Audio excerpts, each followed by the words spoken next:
back, everybody. We are on Facebook, YouTube, and KUM TV. We're coming to you live on this Friday afternoon. You're watching the hot spot in Bree. Traditionally, the hot seat in the government of Guam, one of them, I should say, has always been the director of the Department of Corrections, given the scale and scope and responsibility of that role. And we are going now to the KUM News Zoom room, where the new director of that agency, a friend of ours, Bob Camacho, is joining us. Bob, Hafaday, so good to see you. Hafaday, how are you doing?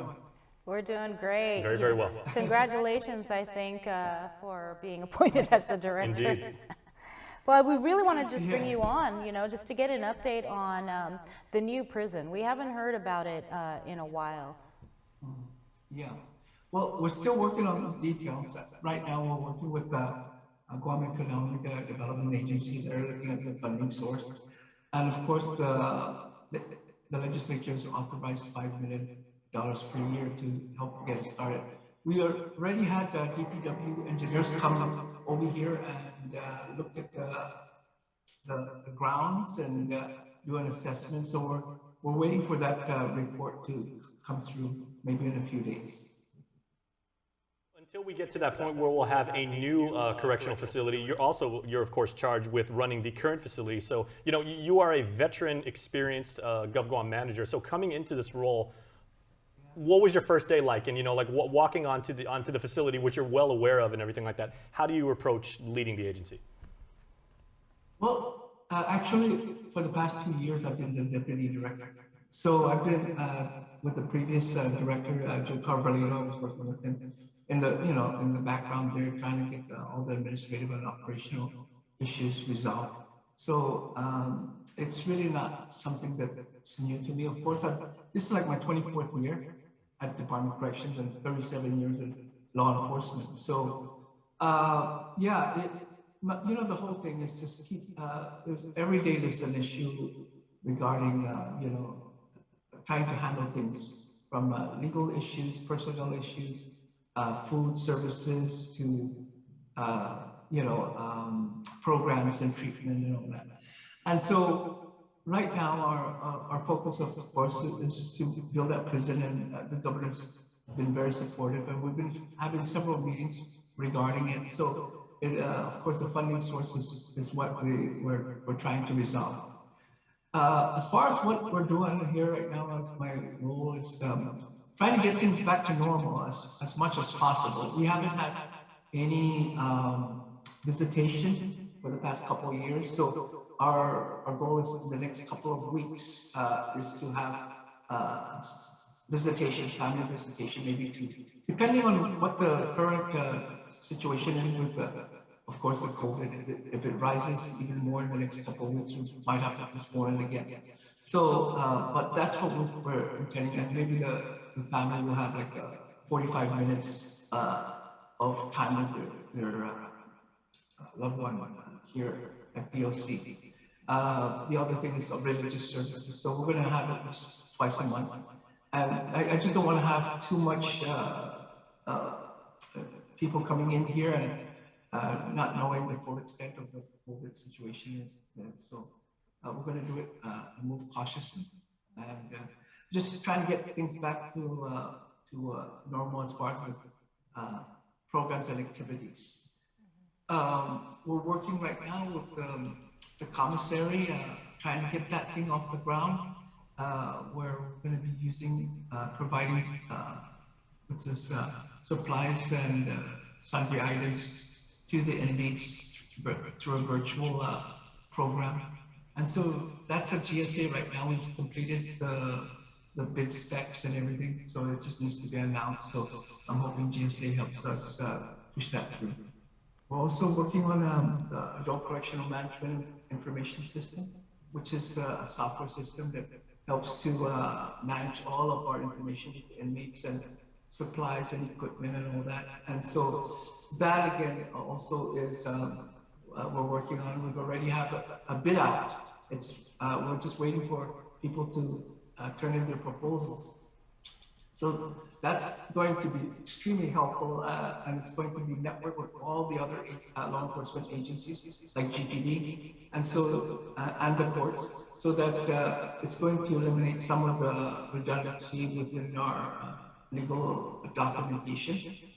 We already have a virtual system right now with the Public Defender's Office, where inmates now can go on a virtual, like a Zoom technology, so that they can see their attorneys. And so we already have that set up for they can do 4 at a time, I believe.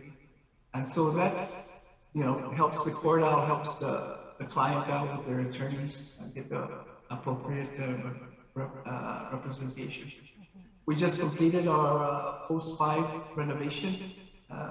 We cleaned it all up, got, fixed up everything. So that has been a very difficult task, but we managed to get it done. So we're working at all the other facilities. And needless to say, Bob, like your to-do list is probably like very, very substantial at this point.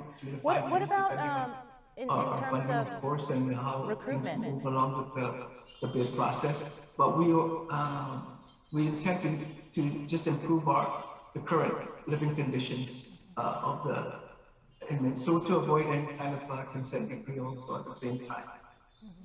So a lot of things are happening. We have 14 recruits right now going through the training program, and it should be completed by June of this year. They're already working at, going through the courses at GCC. We're working on a LEAD program, which is a leadership program for all of our senior officers. We had a hard time starting it off because of the pandemic, but we're going to continue with that. And what the LEAD program is a leadership development program, a leadership enhancement and development program for all of our senior officers, starting from the sergeants on up, and just to help them understand how to lead their team, their division, in those aspects. Yeah, well, Bob, certainly this is just merely the tip of the iceberg when it comes to everything that you guys are working on at DOC. But unfortunately, we got to let you go. But we'd love to catch up with you again and find out, the projects that you've not only begun, but what the progress is with them. Start off with a new look, a new image of Department of Corrections. Previously we always had a problem with our image. Many years ago, we used to be called DOC at one point, then went to DepCorp, and then we went back to DOC. We wanted to kind of revitalize that image again, and have a professional look. We're changing our uniforms, and just an overall change of our, as I call it, transformation of our department. So we're establishing our vision, our mission statement, and our core values. So these are all, part of our overall plan is just to have a modernization of our whole entire department, not just with the prison, but with our training, our professional standards, our operations, our treatment programs. So it's quite comprehensive. So we're looking at all these different aspects. Well, thank you so much, Bob. Just yesterday, we talked about having a fitness program, which is called MOVE. It's Mobility, Observe, Validate, and Educate. And essentially, it's a physical fitness program for all of our employees, not just the officers. So we're going to we're already looking at developing an obstacle course here around the open fields. So just for the employees, so they can exercise and stay healthy. And it's also going to encompass nutrition and not just physical fitness. So lots of things on my plate right now, but we're pushing through. Well, thank you so much, Bob, for giving us an update on all the wonderful things you're doing over at the Department of Corrections. We really appreciate your time. Yeah, well done, Bob. Thanks, Bob. Okay, Bob Camacho again, the Deputy Director at the Department of Corrections. Obviously a laundry list of responsibilities not only awaits him, but already on his plate. We got to send you over there to do the obstacle course that he was talking about in the fitness moving program over at DOC. Stay tuned. We're back after this.